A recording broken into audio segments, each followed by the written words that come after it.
Thank you very much. Hello, this is Brian Tracy, and I have some questions that I want to ask my friend Sunil, and we'll go over them. We've been over them before, and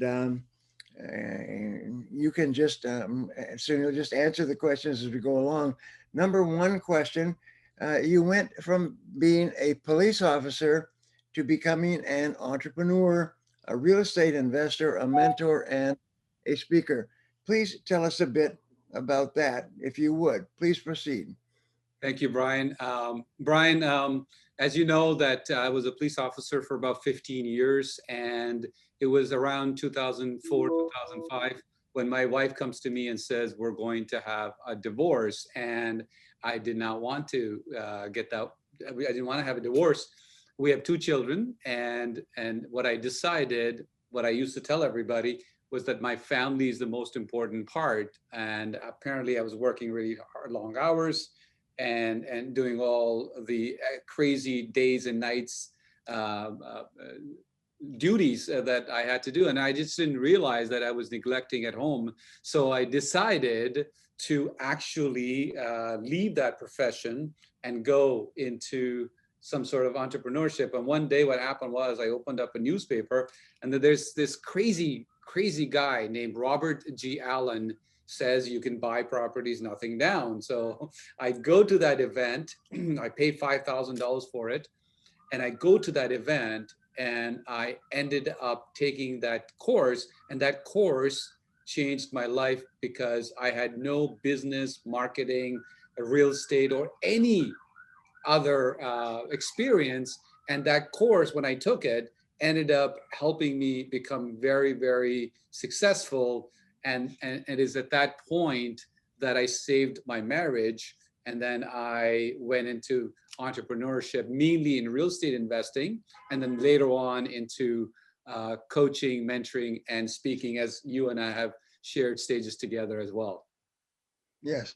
Well, that's wonderful. In fact, Robert Allen has been a close friend of mine for more than 20 years. Uh, Yes. he and I were friends in when he was living in Salt Lake City, and he and I became close friends and went back and forth. And then he decided to move to. He was living in Salt Lake City, and he decided to move to San Diego, and he moved across the street from me. And his sons and daughters were the same age as mine, and they became close friends, and we became close friends. And I had known about Robert for several years because he was so famous. And then we became very good friends, and we've been good friends now for maybe 35 years, back and forth. And Robert Allen is one of the smartest people in terms of real estate development, real estate investing, probably in the country. Yeah. And he's traveled all over the country, and he's helped so many people. He's helped me, he's helped you, and he's helped many thousands of people. So you got some advice from Robert Allen. Well, Robert Allen and I have been close friends year after year after year. And so I'm very happy that you had some um, time to work with Robert Allen because he's very smart. So he convinced you that your family is more important than anything else. Is that true? Well, I already kind of knew that, but taking his course really helped me transition from being a police officer to getting into real estate. And one of the main reasons why I went into real estate was to save my marriage and stay keep our family together. And now Bob and I are good friends. We are partners. We have done masterminds together. We have trained other people together right now as well. But in those days, it was his course. It was that course that I took called Nothing Down that Yes. changed the course of my life. Yes. Well, he's a brilliant guy. I'm glad to hear that. Now, there's another article. There's another question I want to ask you. There was a CBC article posted about you in 2017, that says that you were part of a Ponzi scheme. So please tell me more about this, because the words Ponzi scheme have a very bad connotation. Oh, And for whenever sure. people hear the words Ponzi scheme, it has a lot of negative ideas about it. So tell me a little bit about the Ponzi scheme. Tell me a little bit about how this affected you. Well, first of all, what happened was I left the police force in 2005, and in 2007, by this time, I had my real estate club called Private Investment Club. We had started by then, and what happened was we had this developer in the Toronto area in Markham, Ontario, who brought this opportunity to buy hotel condos into his development in Carousel, which is offshore. And so some of my members decided to participate and buy those hotel condos, and that happened in 2007. So I had been doing this business for about 2 years now, Right? and so we promoted this hotel condos to our investor. We invited this developer into our club. He came in, gave a presentation why his development was great. And we basically were acting as his agent at that time to sell his hotel condos. And then 2008 hit, after the 2007, 2008 hit, and we had at least the United States had one of the worst meltdown, other than depression, of course, that occurred in 2008. And what happened was his entire financing disappeared, and he came to us. And what he asked me was to help rejuvenate his project by raising money from my members. And then so I went back to the buyers and some of my members, and I said, would you like to invest with this gentleman? And so raising of that money became an issue, because the reason why we wanted to raise that money, or he wanted to raise that money, and why I helped him do that, is because so many people who are members of my club had put in deposit towards the hotel condos, that they were buying individual condos. And so what happened was, when he told me that his project's going to go down because it's 2008, and we had like billion-dollar companies like Lehman Brothers and some of the other companies that kind of disappeared, he's like, I cannot sustain it. So in order to save the project, we helped raise money for him. And what happened was, even after that, he was not able to save the project. And unfortunately, this gentleman named Henry Chow, he was a Chinese descent Canadian who decided to leave the country, flee the country, and go to China permanently, basically. And at that point, the Ontario Security Commission got involved, and basically we were there for, I would say, till 2012. I did not leave. I stuck around where I am. He left. And so what the Ontario Security Commission found afterwards is that he used some of that money for his own benefit. And the way we raised the money was seen as securities, as securities that I needed a license to do that. For me, being in business for 2 years at that time, I was basically helping in a real estate project. And what I found out was, when you do that, it can be seen as a security. So Ontario Security Commission wasn't able to. They still had that trial. It lasted for a long time. And then I basically was convicted under the Provincial Act. By the way, there's the Provincial Act and there's the Criminal Act. And the Provincial Acts are not criminal code. If it was a Ponzi scheme, if it was a fraud and all that stuff, it would have been it would be different. But for me, the fact that we used and we promoted the project, and people lost money, and we lost money, of course, and it's understandable that people would be upset, and losing money is not easy. So it was a big lesson, and the main thing was, the securities is that we promoted and sold securities when we're trying to save the project. And we stuck around at that time. So this article that came in 2017 was in CBC.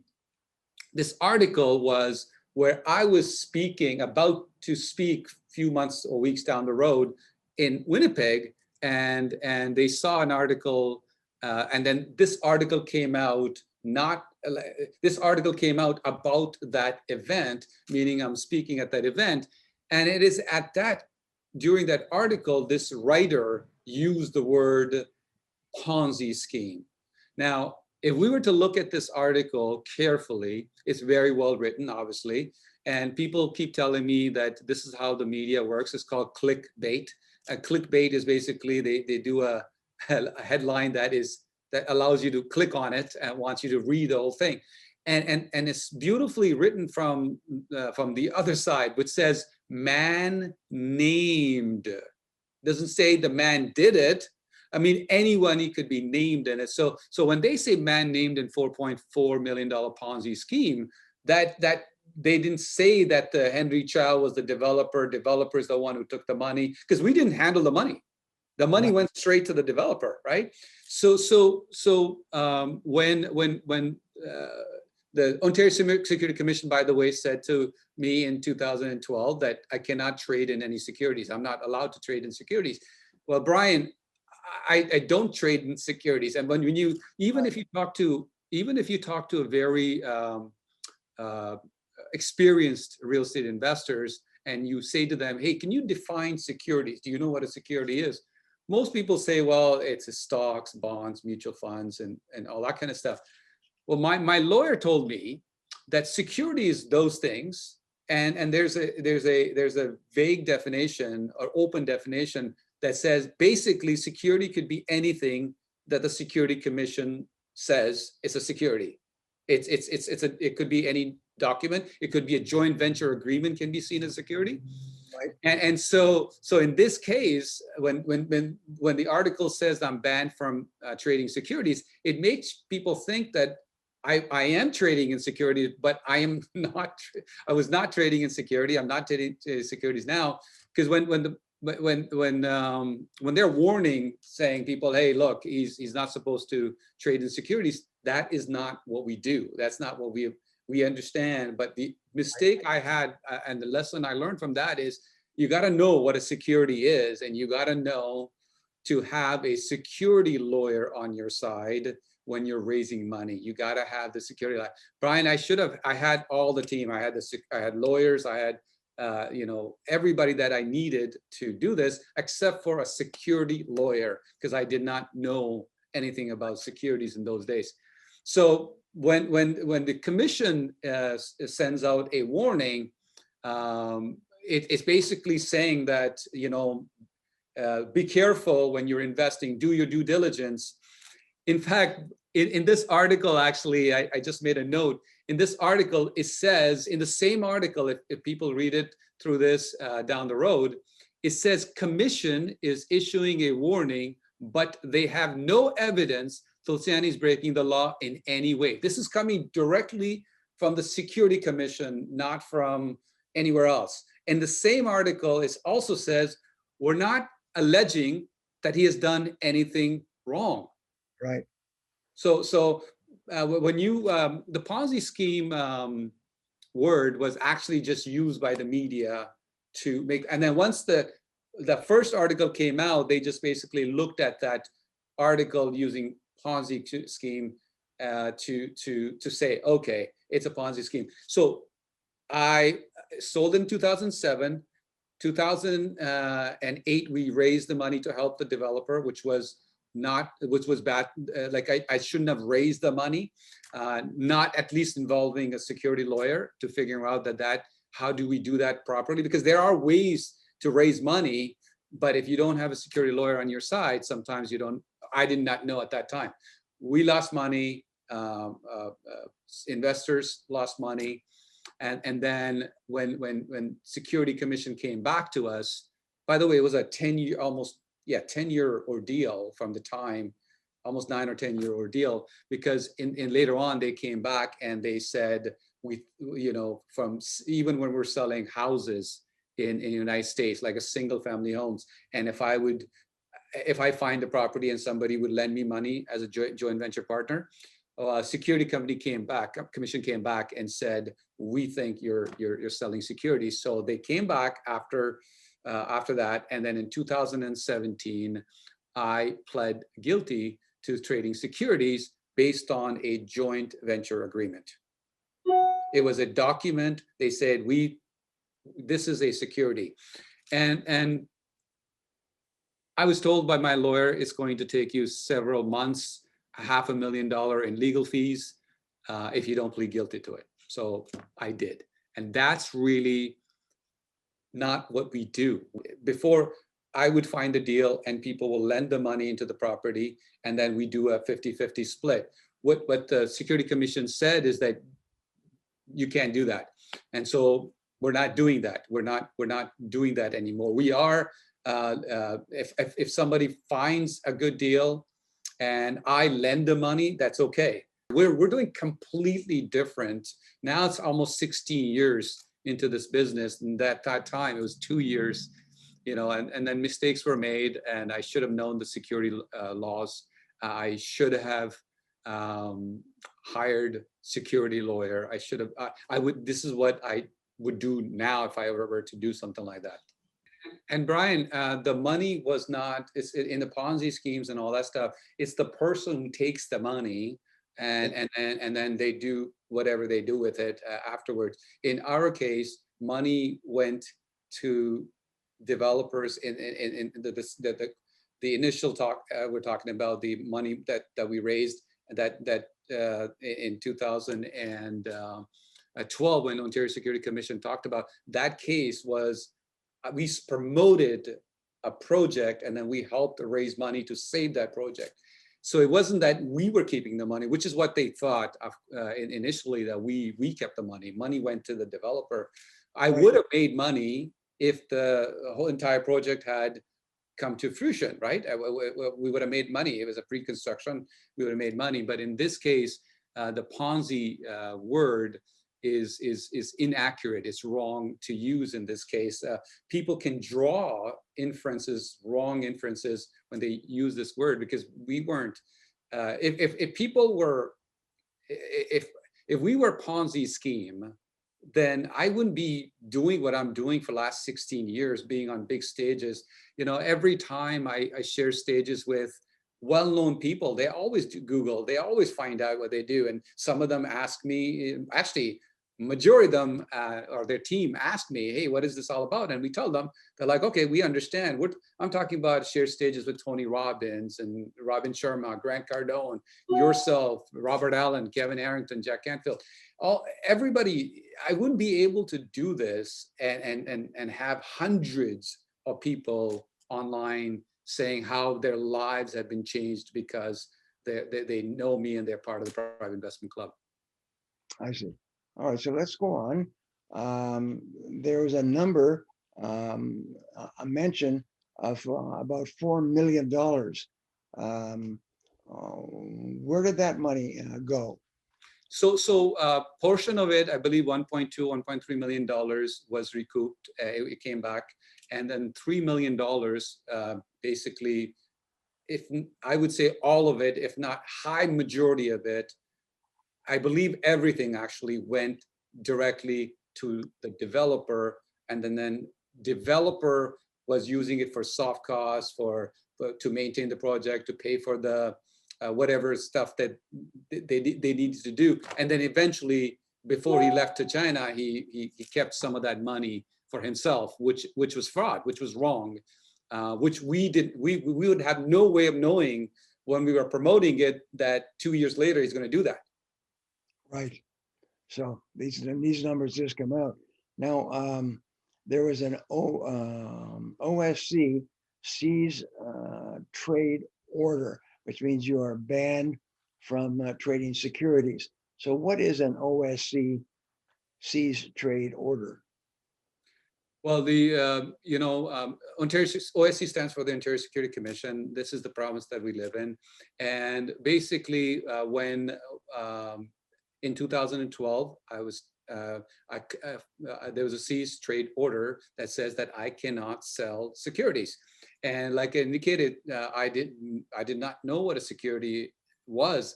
Even today, I speak to a lot of experienced investors, and they don't know what a security is other than what everybody kind of knows: mutual fund, stocks, bonds, and all that kind of stuff. It was, if in fact, I recently had somebody who was a very well-known investor came to me and says, "Hey, I'm thinking of pooling money, raising money, and all that kind of stuff." And he's been in the business for many, many years. And I went to him and I said, please go to a securities lawyer before you do anything. And so basically, I'm not allowed to be a financial planner. I cannot sell stocks. I cannot sell bonds. I cannot sell securities. Right. We don't do that. We don't do that right now. We don't do that.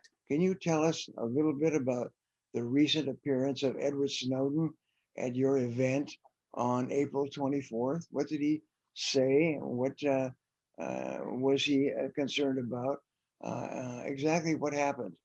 Well, so Mr. Snowden was given his speaking fee to come and appear at the event. We had about 800 people, I believe, at that time.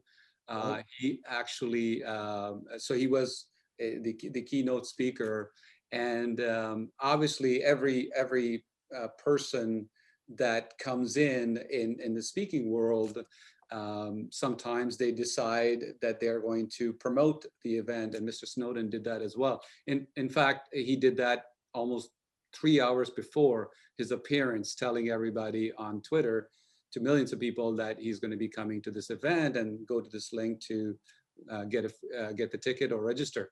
So we paid him to come to the event, and he was supposed to start at 4 p.m. And just before 4 p.m., I spoke to him for maybe about a minute or so, saying if everything's good and everything's fine. He said yes, everything was fine.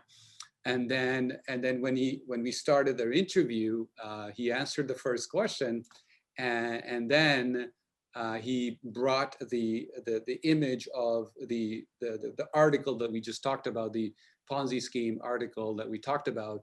And he said, "Is that you?" And I said, "Yes." And he said, and then he talked about that somebody was giving him information about this event, and sent him this. I believe he said sent him this article, or he found the article.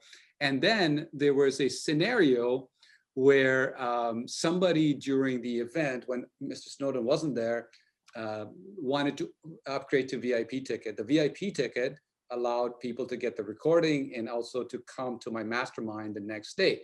It was a discounted ticket for $47. And somebody in the chat box said, I want to really come, but I can't afford it. Amanda says, can't afford the VIP. Amanda, try. What would you do? And for me, I based, like a Tony Robbins style, I basically said, don't give up. If you really want it, you gotta figure out how can you do it. And the scenario or the analogy that I use was, if it's something that you want, what if there was a gun to your head? What would you do?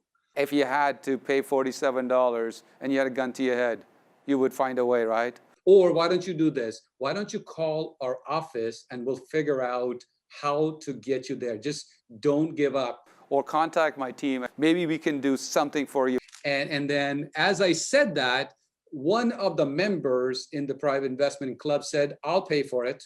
Tiger says, I will pay $47 for her. This is my gift to her. Tiger, give Tiger a hand. Let's everybody, let's give him a hand for that. Tiger, that's awesome. Tiger will buy a $47 ticket for that wonderful lady. I'll pay for it. And then she became a VIP. So when Mr. Snowden came on, he said that he heard the gun to the head part, but he wasn't told about the other part where I motivated the crowd to help her to come in or call her office, and we'll figure out how to do that. So he had two things to say, and then he just left. I think it was like 5 or 6 minutes. One was, is this you in the article? And the other one was that it was that during the COVID-19 times, some people don't have the money. and that it could be pressurized sale. And when he said that, he just then said, I don't feel comfortable being this, and then he just left.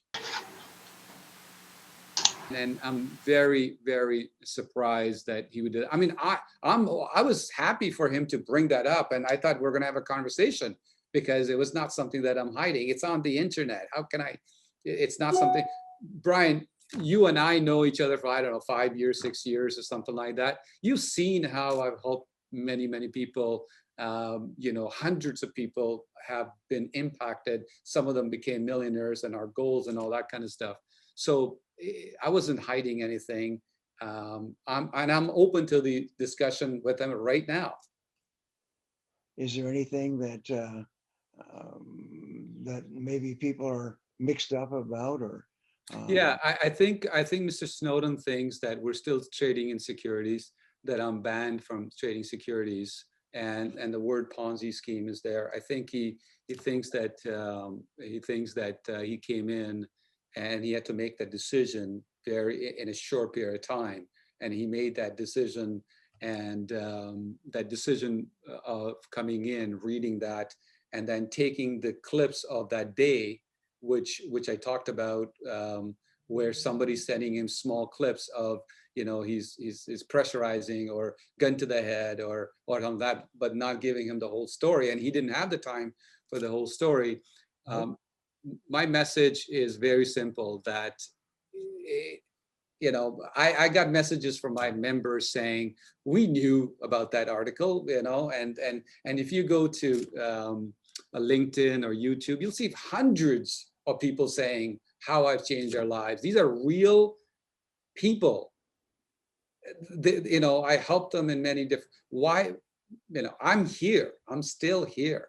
So I want to say that I believe he was misinformed, and I believe he did not want to take our speaking fee and come and do this and ruin the event, the reputation, and not really do his due diligence before he did that. I don't believe he meant to do that, but that's what happened. Yes, well, what happened? Well, people who don't know, and I don't know how many people who are listening to us today are familiar with Mr. Snowden. He got into a lot of trouble. Yes. He's actually almost like a criminal, in that he can't go back to the U.S. again. He's unfortunately, he got into a lot of trouble and may not be able to go back to the U.S. again with the exposure that he had. And of course, Yes. he was afraid that he would get into trouble. And so it's a real difficult deal. And he was afraid that he would get into legal trouble and may even go to jail. He may even go to prison. So he's very clear and very worried about going to jail or even going to prison. And that's my understanding. Is that similar to your understanding, what he did? He is definitely a wanted person, of course, in the United States with serious criminal charges. But my main thing for this is that I do not really believe that Mr. Snowden wanted that he set this all up, that he took the money from us and then he set it all up. And this is what some people are telling me. I truly believe that he was misguided, and I am open to having discussions with him because if I did something wrong, I wouldn't have want to talk to him. Now, when I say I did something wrong, of course I made mistakes, so that was wrong thing. But I did not. He did not do it because because of the OSC charges. The idea was, what's this Ponzi scheme? Because as you know, most Ponzi scheme artists are in jail or charged criminally, or I wouldn't be allowed to do this if that was the case. I'm not 16 years ago was a different time. It was a different experience, and it was like what is and we had the worst meltdown in the history of the United States, from a market's point of view, from a real estate point of view, from and millionaires and multimillionaires and billionaire companies went down the drain, other than depression time, of course. And this happened towards the end of 2007. 2008 just shows up, he loses the money, or the builder loses the money. And I want Mr. Snowden to look into this, and because he's obviously good at it, but spend some time actually doing his own due diligence, rather than just listening to somebody feeding him a few things on the side, and the compressed time that he had. And I'm willing to give him the video, he can see it, and everything. We can. I'm open to this. The reason I'm doing this is because it hurts, because I'm here. I've been helping so many people. I put this behind, and it came back because of some misunderstanding. Right, right. Well, some people think that what Snowden did was a good thing by exposing you, is a quote, exposing you, and really, it wasn't necessarily a good thing, and he really didn't help anybody, including himself. In fact, he took payment for coming and speaking on your stage, and he didn't really help anybody, is my understanding. That's correct. And if there were about 800 people there for him, right? So they knew he was coming. They waited. Some of them waited hours to come and see him, because we did not, up to a certain point, we did not announce the time of his appearance, and some people waited for hours to come and see him, because that's what they. Some of them just came for him, and some of them came for other speakers as well. But now he takes the money, and then he pretends everything is fine, even like minute before. He sends out a tweet saying that, hey, I'm going to be speaking. And then in between, somebody sends them these little clips of negative stuff, which you can take any conversation and take it out of context and send it to somebody and do that. So let's watch the whole thing rather than small context. And then for him to come there and then say, is this you? Showing me one article. I mean, if the roles were reversed, it would have been like me saying, Mr. Snowden, is this you? It says on here that you're a traitor, that you are a terrorist, or whatever the headlines that been, and he would have to say, yeah, that's me. And then I would say, okay, goodbye, I'm not going to deal with you. This is what he did. He simply came out, did that, and he talked about the $147 upsell to VIP, and then he just left, not having the whole story. So I know that some people think he's a hero, because to them, he's a hero. But people who are waiting for him, even the people who wanted to see him, they were disappointed. I wish he'd just stick around. We had had a conversation. If not for me, those 800 people would have appreciated that. Okay, so were you ever charged with any criminal offense as a result of all of this? No, once again, if there was a lot of allegations in these articles. They take one article, they take another article, and then they start adding their own versions. By the way, none of these articles took my side of the story, except for recently one connected with me, and I thought they were relatively fair. But all of them are basically taking information from online, internet, selecting quotes from OAC, selecting quotes from other articles and things like that. And in the word, like, he took the money, or he defrauded, or Ponzi scheme and all that. If that was true, look at all those people. They would have been charged criminally. Forget about conviction. There's no charge. I was never charged criminally.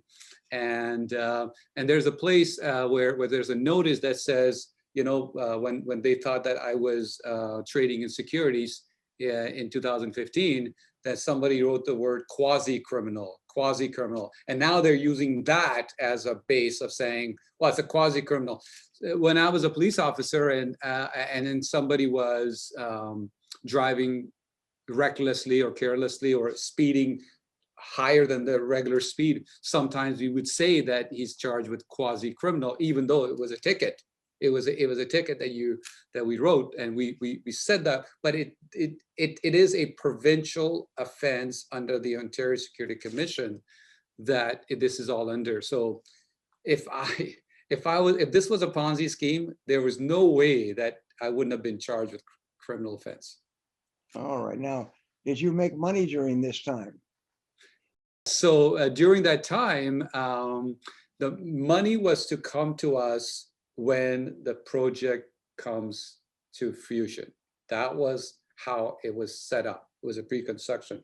So not only did we not only make money, I don't remember if there was some money made from fees or a small amount, but no money was made basically, as well as not only we did not only make money, not only did we not make money, we lost millions of dollars. Even the people who owed me money, account receivables and all that. Once the investigation started, I lost all that. And I went from somebody who generated lots of money to losing it all, to the point where I did not know how to pay my next month bill during that time. So no, I mean, we didn't, not only did we not make any money, we lost everything that we had basically. Right. Well, that was a real surprise. And so what impact did the 2008 real estate crash have on you and on your business? What was the impact? Well, there's two sides of that crash. One was, and again, I don't want to have a crystal ball, or I don't want to quarterback. I truly believe that if the 2008 crash hadn't happened, the financing wouldn't have disappeared, and that project would have been fine, and everybody would have made money, and everybody would have been happy. Obviously, that's not what happened. 2008 came along, crash occurred. It devastated not only this project, but devastated a lot of other projects as well. So that's the impact I had 2008. On the other hand, after 2008, because the crash occurred and because there were opportunities, then we were able to come back because of the opportunities were there during the crash, and we could buy something that some of them, let's call them pennies on the dollars, and especially in the United States. So the impact one was in 2008 was this most likely, in my mind, 100% in my mind, I believe if the crash hadn't occurred, we would have been fine. But also we came back in business, even though it was very, very hard because of the fact that the market crashed. So that's what happened in 2008. 2008 was very, very important and dangerous year for this as well as overall business. So let's talk about your current business model at Private Investment Club, and how is it different today from before? So the current business model is an educational, networking, learning, getting access to the right people, access to mortgage brokers, access to real estate agents, access to funding from different sources like private money, and then learning and growing together is the model. I no longer do those. You know, we're not doing any selling any securities. We're not doing any of that stuff. Point here is that people want to learn. They want to network. They want to go to the next level. They want to meet their friends, and they want to meet their partners who are allowed to do JVs, partners who are working together. One person has a skill, the other person has a different skill, and they get together and work together. And also learning from each other. I've been able to do this for almost now over 16 years, and I've spent so much money in my in masterminds, in my education, learning about real estate, entrepreneurship, and many other areas of businesses that they want to learn how to do that. And our goal has been, and you know this, is to make 100 millionaires, and it's not as successful as I wanted to. So far, we have 19 millionaires or multimillionaires that we know about. The others, if they don't tell us or they don't prove it to us, generally speaking, we don't count them. So right now, our goal is to help people become financially independent, mainly in real estate, entrepreneurship, mentoring, speaking, and any other area that they are passionate about. So Private Investment Club is doing completely different things right now. There are some members that I work with where I sometimes lend private money and all that stuff, which our lawyer has indicated that's okay to do. We are not selling securities. We're not dealing in securities. We're not dealing the same way. We understand what a security is now, and I'm careful about that we don't do the same thing that we did in the past, the mistakes that we made in the past.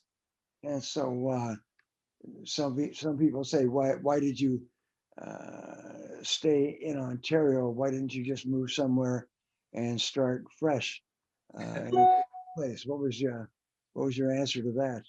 Actually, I had somebody ask me after Mr. Snowden's appearance, saying, "Hey, look, he's so cocky that he's here, he's still flaunting, he's on the stage," and then they took that and used it in the half-empty glass scenario. The reason I did that is that when I was going through, I hired a lot of mentors. Of course, Brian, I consider you for the last 5 years my mentor as well. And during that time in 2008, 2009, 10, I had people helping me, lawyers and coaches and mentors. And one of the lawyers said to me, "Sunil, here's what you do. I want you to close Private Investment Club.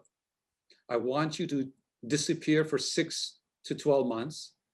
I want you to come back and open up another corporation, but on a different name, different address, and different everything. And just like, hey, there are many, many companies that went bankrupt during this time. Just bankrupt your company because you have no money anyway, so bankrupt it and go away and come back fresh and come back under different umbrella, different name, and different corporation." And I paid this lawyer a lot of money and came back. And I remember, Brian, that night I slept, I woke up the next morning and I literally looked myself in the mirror in the washroom. I looked myself in the mirror and I said to myself, those people are not numbers to me. They're real human beings.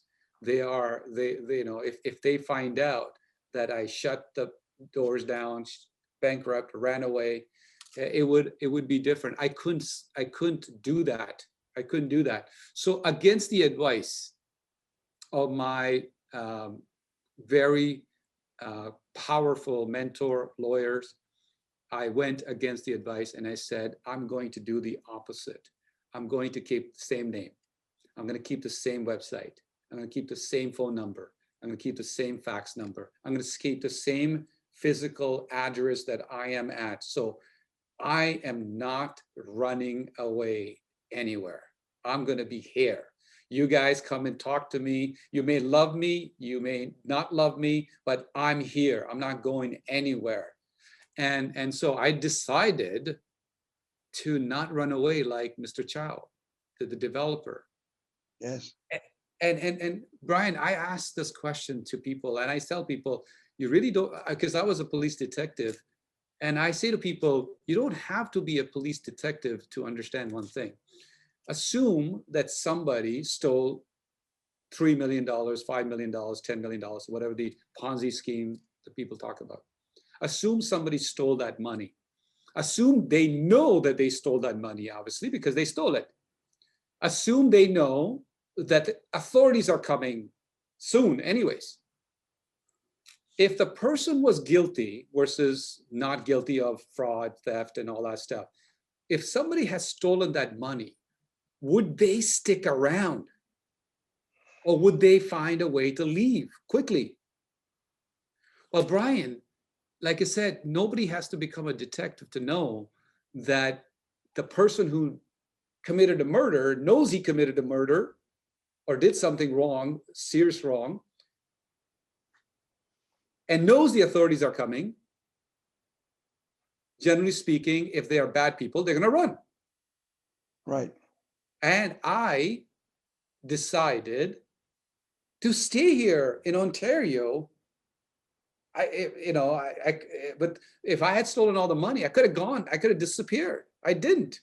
Like a lot of people have disappeared, Brian, in those scenarios that people talk about. I stuck around to face the music with Ontario Security Commission, face the music with my investors, and face the music. And my family had to endure that, when some people were here, because I could have taken my family away from all this. I did not steal the money. No. I stuck around because I care. I stuck around because I see myself as a hero. I mean, I see myself as looking after people. That's what I did, and that's what I do right now. And some people say to me that you should have ran. If I had ran, I wouldn't have met wonderful people like yourself. I wouldn't have been on big stages with people like Tony Robbins. Another thing I want to say to people is this.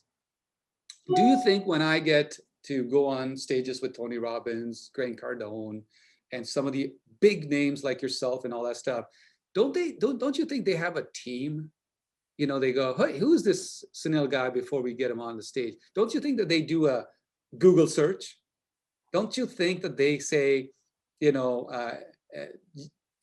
go, okay, let's figure this out. Brian, everybody, including you, I remember talking to you and your team 5 years ago saying, hey, what is this all about? And I explained to you, they're like, okay, fine, I understand it. Boom. When I went on Tony Robbins' production team in Toronto and in Ottawa, before I got on, they said, hey, we saw this. We Googled, we saw this. What's that? I told them. They're like, okay, fine. Boom, you're on, on the stage. Grant Cardone, these people are not, they have a team to Google for them. And all of those people cited, and I was able to either do business with them, partner with them, including Robert Allen, who's my good friend now. Robert Allen said, hey, what is this, Sunil? Just like you're saying, what is this, Sunil? Robert Allen said, what is this? And in the past, I told Bob, hey, Bob, this is what happened. And Bob decided to say, you know what? I know the real Sunil. I know that who you are. He himself came to Toronto several times, met some of my friends, mentees, members, students, who he was, every time he showed up, he was so amazed as to hundreds of people that he saw with his own eyes, including yourself.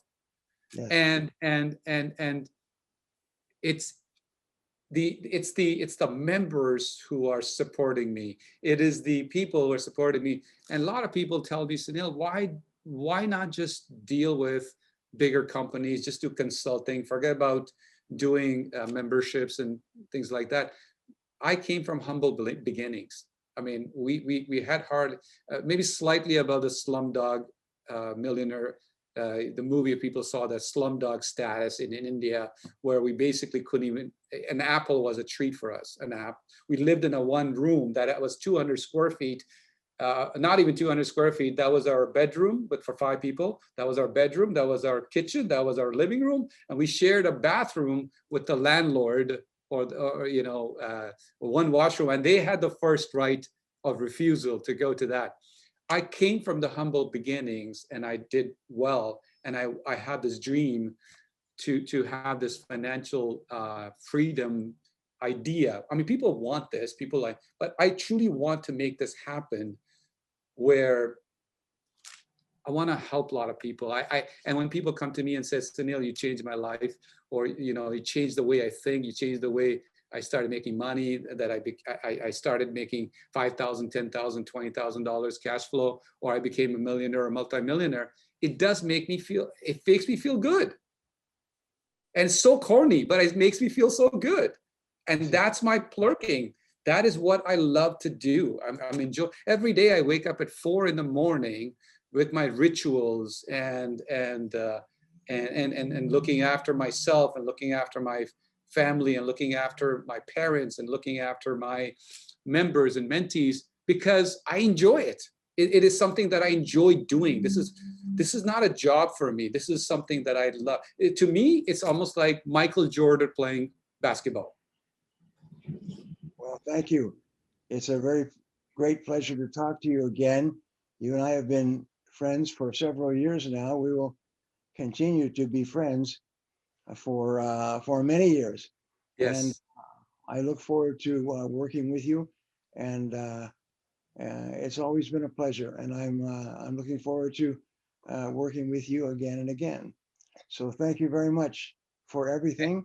And I Thank you. wish you and people in Private Investment Club the very best of success.